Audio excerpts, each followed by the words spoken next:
All right, Shalom. Before I start, I'm going to give all praises to Yahweh, Bahasham, Yahweh Shai, Bahasham, Rakakorash. Double honors to the elders and apostles of Great Millstone. Peace, blessings, and salutations to all that like to Akim wa Akwath, learning, teaching, and truth and sincerity. Another video through the Spirit. Your brother Malak from GMS Detroit.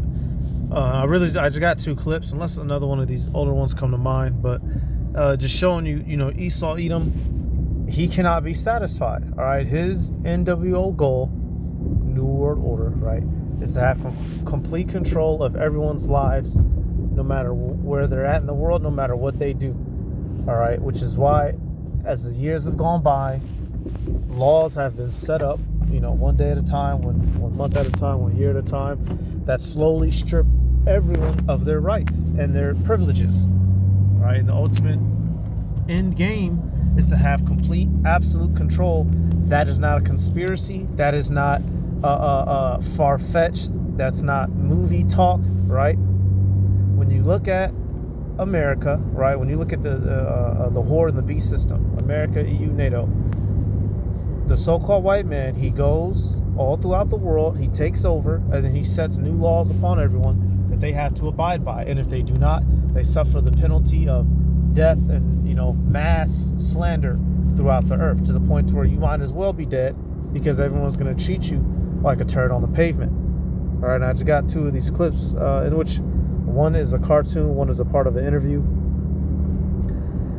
What did that old nigga say at the WEF, World Economic Forum? What is it? You will own nothing and be happy. That is the goal of the elites, to strip you of everything, for you to have nothing, and to be an absolute pawn and a tool in their hands. Let's let this first one play. Don't buy these houses to live in. We buy them in bulk, shrinking the number of homes on the open market, skewing mortgage rates, and exacerbating the housing crisis. Then, thanks to low supply, we charge whatever we want for rent. It's all part of our company motto. Fuck you! It's all part of our company motto. Fuck you. And that's essentially what Esau Edom is doing. Now, this cartoon is specifically dealing with the housing market, right? Which that is the answer. Man, why is everything so expensive? Because you have handfuls of groups like BlackRock, right, buying up everything, shooting the prices up to exorbitant amounts, to where it's the only thing left on the market. And the little couple of, let's say mom and pop ownership type joints that are left, that survive the Rona Dona, right, they have to send their prices up to keep up with the markets. So let me give you a real life example, right? Let's say a house, because before the Rona Dona, there was a house that I lived in. I was renting it, right? A 3-bedroom for $850 here in Michigan, right? That same 3-bedroom is like, 12 something now.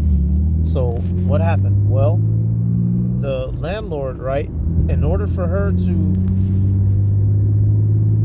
when you're renting something, certain places, let's say, you might pay a little, you pay the heat, electricity, and water, right? Well, the people who are renting it out to you, they get the bigger amount of that to deal with, and plus they have to deal with the tax over the house. You're not paying tax when you're renting. So when the market's all skewed, their prices go up. So what do they have to do to compensate y'all? They have to charge you more. That's how a house goes from 700, 800 to being 1,000 plus in the span of a couple years, because they have to keep up. Otherwise, they'll have to fucking foreclose and lose their property. All right, so let me go to this in Obadiah real quick. It's not enough that this man has taken over the world. That doesn't do it for him. He wants to completely control every aspect of everyone's life, as if he's the Heavenly Father. And that's one of the ways to know that the so-called white man is the biblical Edomite. He's doing what the Edomites would do. Obadiah 1, I want to start at verse 5. It says, if these came to thee, if robbers by night, how art thou cut off? Would they not have stolen till they had enough? If the grape gatherers came to thee, would they not leave some grapes? Right? So this is parabolic. Even is when a thief shows up, he doesn't take everything. He leaves a little something. You can't stuff your pockets with the whole house. But not Esau. Esau takes everything. The land, the water, the grass. This is our airspace. You cannot be. Identify yourself, or you will be shot down. Right? They go on the radio screaming at you. You got to grab the radio. Hey man, chill. We're a fucking passenger plane, dude. This plane only weigh 1,000 pounds. What are you doing? About to shoot us with a tank? Come on. That's how Esau gets down. He takes over everything down here. Even electricity, which humans didn't create electricity. We just learned how to harness it, right? That guy Tesla was instrumental in that. What happened to him? He ends up dead. All his shit taken, and now you have to pay for electricity, pay for heat in your house, right? Pay for the food when you're supposed to go out and be able to, get your own food. That's how Esau Edom gets down. He's taken away people's autonomy and self-sufficiency to where people are dependent on him. So when he comes with this mark, what are people going to do? They're going to default to him like they've always done. All people know to do is to go to the white man, to go to the market, right? Order this, order that. Call this repair service when this goes down. People don't know how to do anything. We don't know how to do anything. I'm talking about me and you, brothers and sisters, listening to this, right? We, some of us have certain skills here and there, but the majority, we can't. Raise your hand if you can build a couch from scratch. Nope. Raise your hand if you can, build a door from scratch. Nope. Raise your hand if you can build a chicken coop from scratch. Maybe 2 hands might go up. I'm thinking of one brother, right? These are things that our great grandparents and them knew how to do. My great grandmother on my father's side, she could actually, her and her husband, my great grandfather, they built their house literally from the ground up. That's gone. In 2025, you're paying people to do shit. Why? Esau has taken everything. Not only has he taken the physical resources of the earth, but he's taken people's own power from them. Let me get and that's in the curses for us, the Israelites, right? Deuteronomy 28, you know it. Deuteronomy 28 and 48.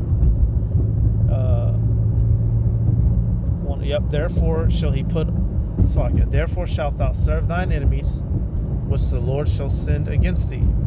Oh, I gotta go straight. I can't turn here, of course. Shall send against thee in hunger and in thirst and in nakedness and in want of all things, and he shall put a yoke of iron upon thy neck until he have destroyed thee. This is one of the curses that we deal with literally in our lives, that we have to go to the so-called white man and these heathen for the necessities of life. And the point that we're at now, y'all, not only us, but all the world. Esau has robbed. When you come to America, you have to conform. Certain people, a little bit rougher around the edges, right, in the countries and more rural areas compared to urban. But even still, at some point, you got to load up that truck and travel into the city, right? Go here, go to that market, go to that store. Esau doesn't want anybody down here knowing how to live on their own, because you'd be able to survive without his MOTB system. So he's not allowing that. All these years of campaigning and propaganda. What's that one commercial? Hang on, let me hold up. Yep, right here. I found this clip. This is how Esau gets you, right? Conveniency. And as the phrase goes, conveniency kills. This is one of the tools that he's used to deceive the world. Here, you'll save so much time. You'll use so much less effort. Well, who said, utilizing time to do what's right was bad, or putting in a little bit of elbow grease was bad? Esau Edom. Hey, the scriptures tell you, Sirach 7:15, hate not laborious work, which the Most High has ordained, y'all. Until we get to the kingdom, you're going to have to bust your ass. And so since people try to circumnavigate that, they're going to walk their ass into the hands of the beast system. What is that? That's a washing machine. What does it wash? Clothes. Can you imagine? An electric motor spins the cylinder as water is pumped through the machine. Soap is added here, and the agitation removes any soil and dirt. What does that wash? That's a refrigerator. The top compartment keeps food frozen, and the bottom compartment maintains a temperature of 38 degrees. And you sell these? We rent them. So you sell electricity, and then you rent all the things that need electricity? More or less. We don't need any of these things. Well, they're conveniences. Their use gives you time to do other things. What other things? Well, Think about this. So you sell electricity, then you charge us to. So it's like, well, what the fuck? It's called a conundrum, right? That's how Esau gets you, y'all. other chores. So you invent machines to do those, then what do we do? Go on a picnic. Go for a swim. Go to the cinema. You can enjoy a more leisurely life. It ain't more leisurely, because we gotta work more to pay for all this stuff. Exactly. It ain't more leisure. A 15-minute city, nigga. That means you can't go nowhere outside. You fucking idiots. Motherfucker gonna take the chip. See, I can open my car door now. Bitch, you got 5 fingers on your hands. Grab the damn door and open it. But since you people love conveniency, Esau's about to give you the most convenient world ever. You don't own shit. You can't go nowhere. You gonna sit here and do what we tell you. How about that? That's what you fucking idiots have brought upon yourselves. He's got you there. This is the future. Every home in New York City has electricity. They have refrigerators. And some even have electric stoves. Now here's the thing. We buy all this stuff, we're not working for ourselves anymore, we're working for you. Yep, and this would have been the early 1900s, right? In real life, y'all, 100 years ago, a lot of the shit that we're running around with now, it would have seemed insane or impossible. And now we're running around with it. But truly, has the world gotten happier? No. Cars ain't made the world happier. Internet, right? Fast food. Motherfuckers gotten fatter, stupider, less socially active, right? Relationships through. We have gained nothing from all of this technology except more pain and more suffering quicker. And Esau, he about to come with that motherfucking smackdown on you. I got another clip from Instagram, but let me get boy, you people, man, you people are so fucking man. Now I'm gonna get this out of Isaiah, all right, because in its true context, it's dealing with idolatry, right? Let me get Isaiah 44. Let me get this, right? Isaiah 44, because as we get closer, to the mark, Esau's going to make things in society tighter and tighter. Isaiah, 44 and 20? Right. It says, he feedeth on ashes. He defeateth on ashes. A deceived heart hath turned him aside, that he cannot deliver his soul nor save. Is there not a lie in my right hand? Now, this is dealing with literal idolaters. They'll take an idol, right, thinking shit's all sweet, but, it's not sweet. You're about to undergo pain and suffering. And are you not able to perceive that this little object in your hand is not able to save you nor help you? It is a carving of a fucking of an idol maker, right? And these people, the things that Edom has handed them, they don't realize that they've been deceived with the lie. All the things that this man has given them, and ultimately it's going to culminate in the mark. People are going to take the mark, believe that it's to their salvation, and it's truly to their doom. All right, it will not deliver their punk ass soul. So let's go back to Instagram. That was just on. Bro, what? I got this last clip. That's the conspiracy. It was just a known thing, meaning the government of Zaire had to place IMF officials in its government, in the treasury, in control of the economy. And we would shape the economy usually to do two things in the tropics. We would focus on extractive industries. So like, let's get this stuff out of the ground as fast as possible without any benefits accruing to the local population. In fact, we'd often like ruin the environment around them and make their life miserable. And number two, agriculture stuff. So we would force them to do this kind of industrial scale agriculture, usually of things that they couldn't eat, that they would export to us for our consumption. So we would engineer their society to do this and to be more dependent. And in order to do so, we would devalue the currency. And you basically want to like shrink the economy. You don't want the government to be like providing any subsidies to its people, healthcare, education. No. That's only for rich countries. But beyond that, there's like nothing for the people left over. Of course, the dictator takes his cut. That's what the IMF does to countries. That's what the IMF does to countries, the International Monetary Fund. The banking system that the elite have set up to have control over this world. They show up, they set it up, take control of the land, the resources, extract it from the people, impoverish the people, break down the economy while lacing the pockets of the ruler to hush him up. Right? That's how Esau gets down. And that's what's happened to America at this point. These presidents and politicians' pockets are getting laced. They snorting coke. They're getting head in the office like Clinton, while you people are down here suffering. Went from a 40-hour work week to a 60 to 70. Certain folk working 80 hours a week, right? Working more and more and more like honeybees, and you're still the more poor and broke. Nothing is to your benefit. And in these other countries, it's highlighting Africa here. Resources taken day by day. You're being treated like shit and impoverished, and the icing on the cake, you're the one who develops a bad reputation.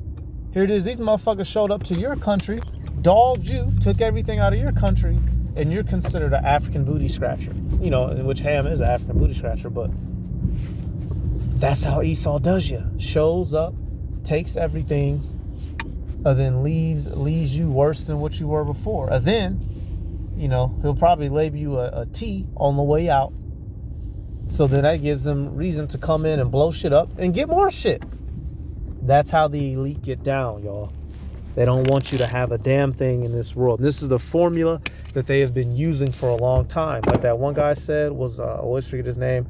Might have been John Todd or the comedian nigga. They're not prolific. They have a formula and they stick to it, y'all. This is how Esau Edom, by way of his elite, get down. They show up, they take over. They heap everything unto themselves. I'll get that in Habakkuk, then we'll roll out. Right? That's how this, matter of fact, yeah, I'll deal with that Habakkuk. I was going to go to that Revelation 18, right, where it tells you, well, you know what? Fuck it. No, hold on, wait a minute. Let me double check something. That's how Esau has got his wealth. Showing up, taking over, right?